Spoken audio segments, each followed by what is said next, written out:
In this video, we'll be looking at finding the expected value and variance of different kinds of random variables. So the two types of random variables we're going to work with are discrete and continuous, as we see in statistics and calculus.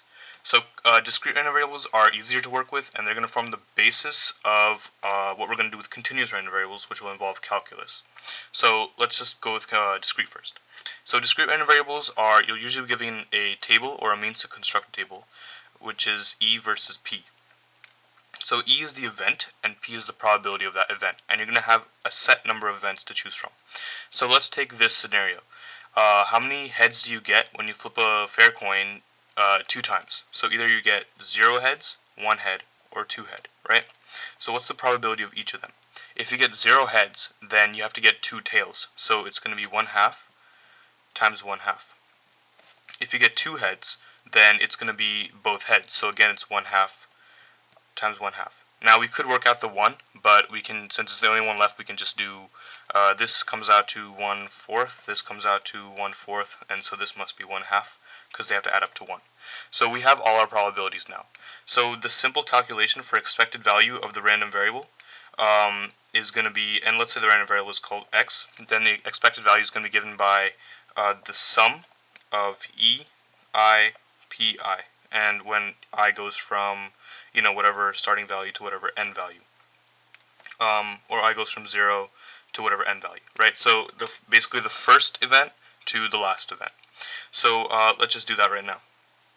So the first event is going to be 0. So 0 times 1/4, which is the probability of getting that 0. Then you add that to 1 times the probability of getting 1, which is 1/2. Then you do plus 2 times the probability, which is 1/4. So this 0 just cancels out. It's gone. This 1 times 1/2 is just 1/2, and this 2 times 1/4 is just 1/2. And 1/2 plus 1/2 gives us 1. So we see that the expected value here is just 1. So that was easy enough. Even when you have a bigger list, it's still going to be pretty easy to calculate. You just use a calculator or your just mental math.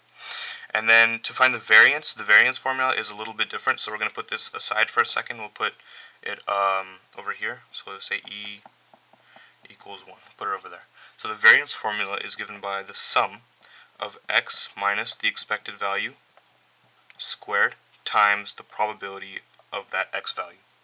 And each of these xi's and pi's, from I goes to 0 to whatever n value it might be.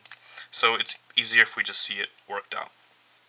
So it's a pretty mechanical process. So first we take the first e value, or the first event, which is 0. So this is going to be 0, minus, and then we take the expected value, 1, and then we square it, and then we have to take the probability of that event, which is 1/4.